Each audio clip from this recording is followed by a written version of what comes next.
Lim enoni. Wiya po maber tutwali kuom neno enoni.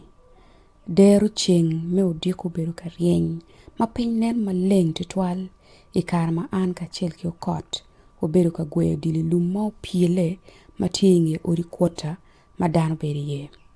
Cho ma ario gu kar ngetwa wangi nyuru chwe chwiny keken. Gutingu kita ma ono tie ye chel dano ma kiboyo ki choka mata ma alama gin ma obok ma kwa tie diere. Kimiri men yang matut wamede ki lubo kogi. Gyu nakawai odi kwota kama dano bedi ye ka gukero gin ma gutingu piny inyim dugola ma kicho ye namba dek ot palako. Lecho me achakini uduwa dugola. Iwang cha manok keken min ot pala dit lako makume pekni ukati dugola. Eno kule chok bore ka ukwiri logi ire. Tam wiyo no nen chalo nywane manok. Ka uchielo koko ki duwan malo kun ringo dok kwere kum chiel dano ma oburu peny ni. Ugwaro choka maki boy kwere ki chie matie ka miela. La chio mukene me ario ni utemo yuae chen ento eno temo eno ni pikare manok keken pien eno bur ki chie ka udok cheni kum dano ma oburu peny ma pe yenge ni. Madong aneno ni uberu chware la dit lako. Lako eno beru ka koko kumeno duwano no pong ki luoro. Cho ario ni ngutemo yuae chen. Mama, endo to ngat me achaki ni uwaju. Timbe, i ao. Eno don kore ka umede ki pore ngom ki koko. Lako. Dano chako kore chot. Daka chiel ikin mona rio moni, maoni yang anga malatoni uberu, eno donyo ka kore kin gibena. Ikara ma dok paju, chiel wang lato uberu ka binu iwa tere. Mau kang ma tek ni king. Ano udok tek tutwal ira me ye ni endo to. Puru no arwata kwere la wuro iwa tieno. Eno no tie ka chero ite kon. Ikara ma gweyo dilu uchielu wiyo. Ukwero ye kijama lego. Eno yera ni aberu laten luk mo ata. Ka ubura ni ibi ngolo nyima matiri ni. Eno riema ento no aduya loya.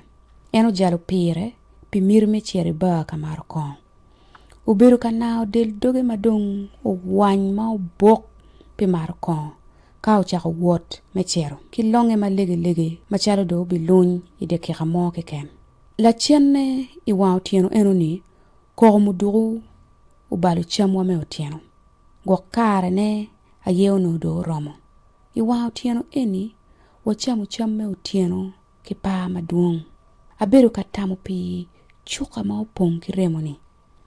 Uruone odiku wachero ka chiel wane mamana ka nyuru kumuwa. Oro no pong ki jo ma obinu ka kumu. Dana ma obinu ka kuyo chwiny no rumu men ot palako wako. Ngara chieli kingi umiyo ka bedo neki mamana wako bet chok ki daga palato. Agulu wa angiyo kin ot. Jomoge kin lukumu guberu ki chwiny. Kun jomo kene guberu ka lok ki duan mala piny. Ka ngara chielu nyo ario kingi unogi tie megi ka cham. La chio moni bene uchamo tien ki rio kulu kado chero. Kun waje ni umiero en kong udok gang karor lutien ne. Hawinyo boko lok mo beru tie ingera. La chio mo no tie ingera uberu ka po pikit ma lieli ikara moni ukonya kichente mechuru bach pi dok gang ka chubu peko mo ma ono ngola tura. Daga mo achiel uberu ka po pikit ma lieli ikara mo uchuru kwere chukulu fees pa wode. Kitunge ya kono min ot palako uchako koko. Nen chalo pi jem madano beru ka logo ne kumchware. Mamana umako chie ka uchako lok kwere ki duon ma piny.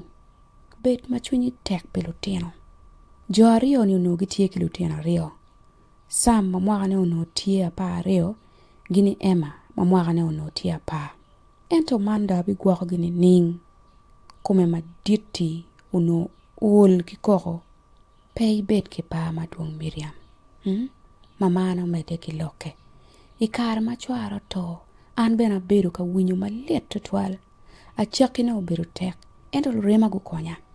Eno ling manok, ka uchako ilu bare malo, kun loke neno tung ka duji ot.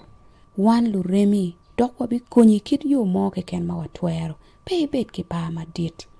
Ento chwara ha min ot pala ko dako chako loke kumeno ma fut pe omuoch ki koko dojo.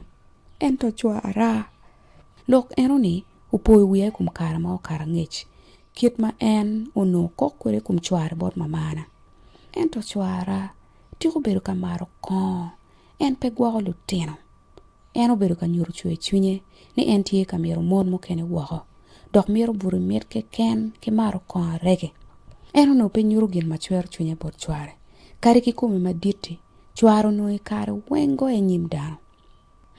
Dako mala ming en ono redo malongo kumeno kun woro ki goye ki udo in konyi pe.